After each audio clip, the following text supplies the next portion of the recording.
Hola mis queridos amigos y hermanos, el día de hoy, viernes 22 de agosto del año 2024. Hablemos sobre pruebas y tentaciones de acuerdo a lo que dice Santiago, la carta universal de Santiago, en el capítulo 1, versículos del 12 al 18. Y nos habla de dos temas básicos, soportando la prueba.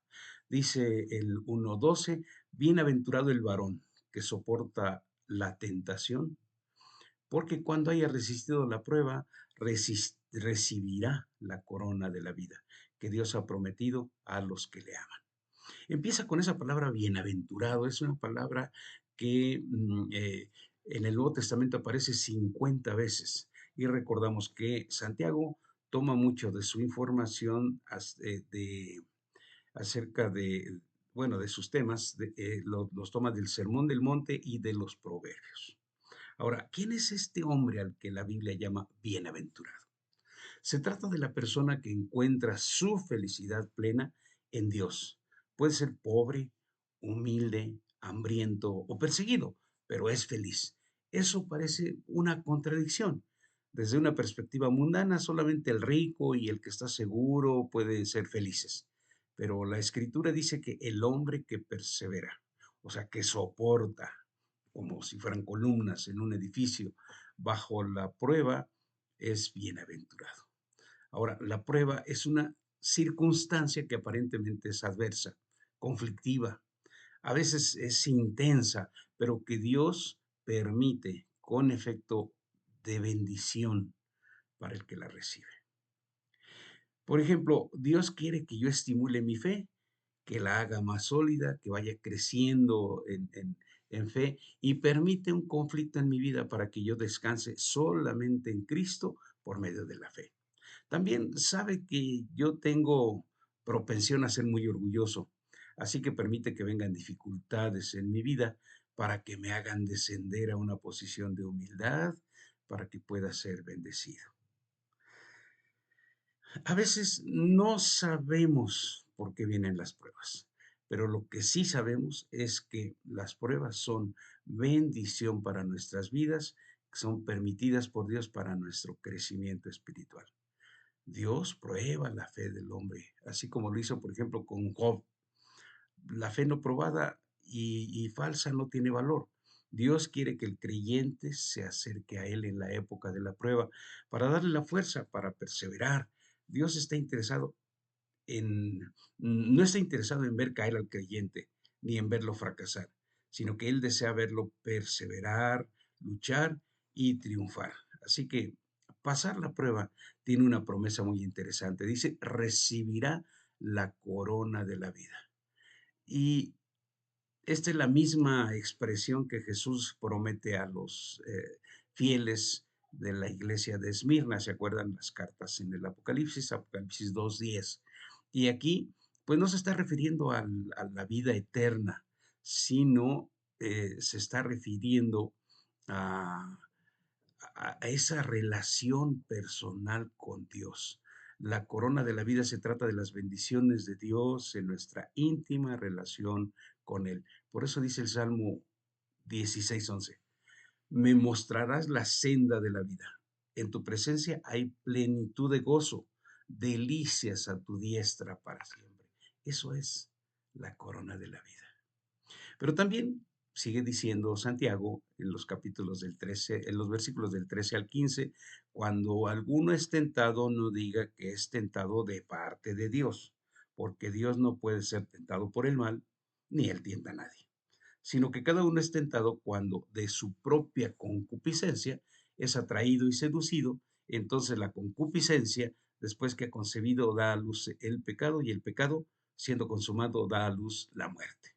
Aquí se utiliza esa palabra concupiscencia que casi no se usa ya en nuestro idioma, pero son los malos pensamientos y los malos deseos. Algunos los concentran nada más en la parte sexual, pero no, son en general todos los malos pensamientos y malos deseos. Santiago conoce el corazón humano y él sabe que no todos soportarán las pruebas que Dios coloca delante de ellos.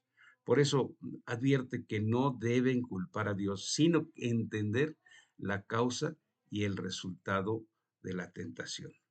Y la tentación, pues, es incitar a hacer el mal o engañar por medio de una carnada. Ahora, para nosotros no existe una carnada que sea atractiva, igualmente atractiva para todos, porque todos somos tentados con una clase específica de carnada. Lo que seduce a una persona depende de los deseos de su corazón. Por eso dice Santiago 1:14, sino que cada uno es tentado cuando de su propia concupiscencia es atraído y seducido. Ahora, en este asunto de la tentación, ¿quién entonces tienta al hombre? La escritura es muy clara en este punto. Satanás, para ser más preciso, es el nombre, su nombre es el tentador. Y Satanás es extraordinariamente exitoso en llevar al hombre a la tentación y al pecado. Pero también algunos le echan la culpa al mundo, o sea, los amigos que no toman en cuenta a Dios. Pero el punto aquí es que el hombre mismo es responsable de su propio pecado. La tentación es universal, a todos nos sucede. Ninguna persona puede escapar de su confrontación a la tentación. Pero sigue diciendo Santiago, sino que cada uno es tentado cuando de su propia concupiscencia es atraído y seducido. O sea, de su propio interior, sus propios malos deseos. Entonces la concupiscencia, después de que ha concebido, da a luz al pecado y el pecado siendo consumado, da a luz la muerte. O sea, el punto es de que la causa es, reside en nosotros mismos, en nuestro propio deseo. Nuestros deseos nos llevan a la tentación y si no estamos controlados por el Espíritu de Dios, nos lleva al pecado. Y el corazón del hombre es terrible, es engañoso. Jeremías decía, engañoso es el corazón más que todas las cosas y perverso. ¿Quién lo conocerá? Jesús también dijo algo similar con ese mismo pensamiento acerca del corazón humano, porque del corazón salen los malos pensamientos, los homicidios, los adulterios, las fornicaciones, los hurtos, los falsos testimonios, las blasfemias. Esto lo dice en Mateo 15:19. Jesús también nos habla nos enseña en el Padre Nuestro cuando nos enseña a orar y dice, no nos metas en tentación, Mateo 6:13. Claro que en esta petición Jesús no dice que Dios nos tienta, ya que esto es imposible. Jesús nos enseña que debemos pedirle a Dios que nos guarde de caer en tentación. Y Pablo también nos da palabras consoladoras. En 1 Corintios 10:13 dice, Dios es fiel, Él no permitirá que seáis tentados más allá de lo que podáis soportar. Pero cuando sois tentados, Él dará juntamente con la tentación la salida para que podáis soportar.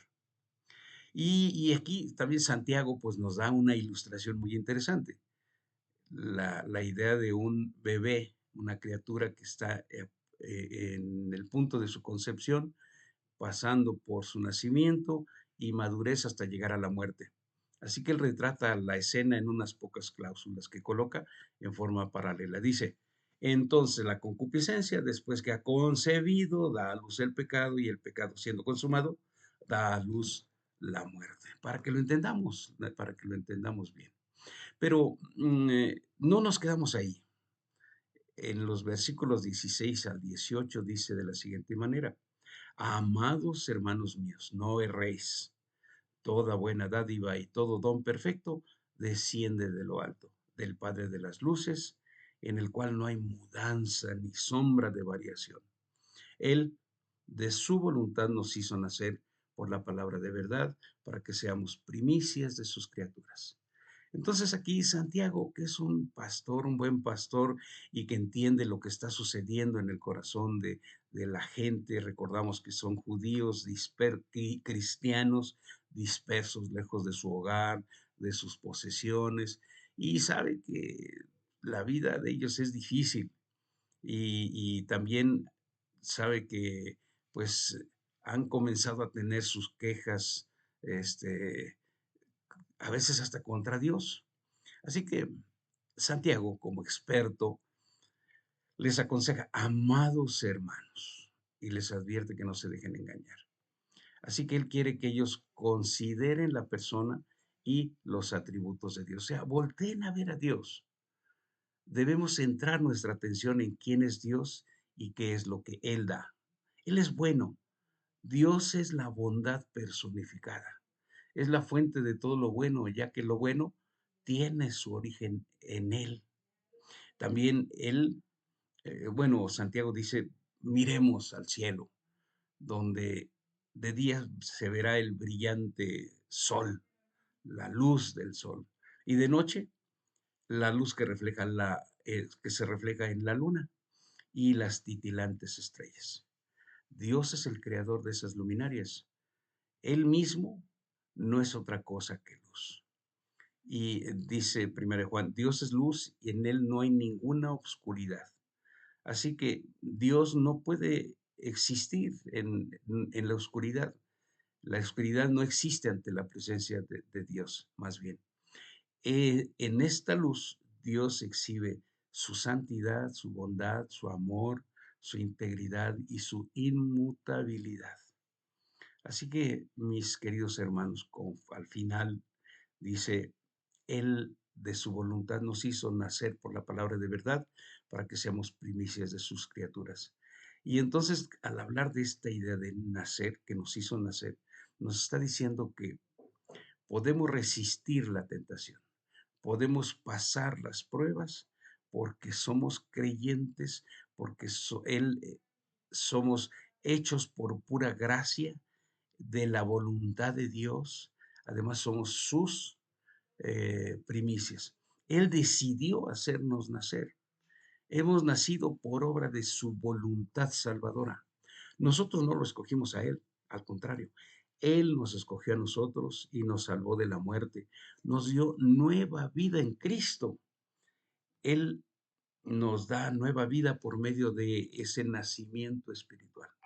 ¿Y cómo fue? Por medio de la palabra de verdad, o sea, el Evangelio. Dios regenera al pecador y lo reforma, haciendo de él una nueva creación. Nos ha hecho una nueva creación. Y ahora dice, para que fuésemos una especie de primicias.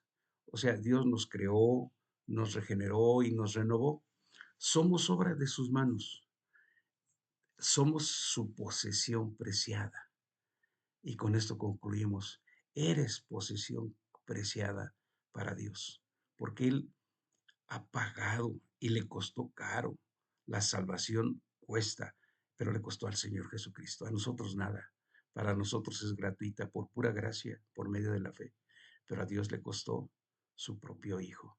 Así que, mi querido hermano, vive una vida santa. Que Dios te bendiga en la presencia de Dios.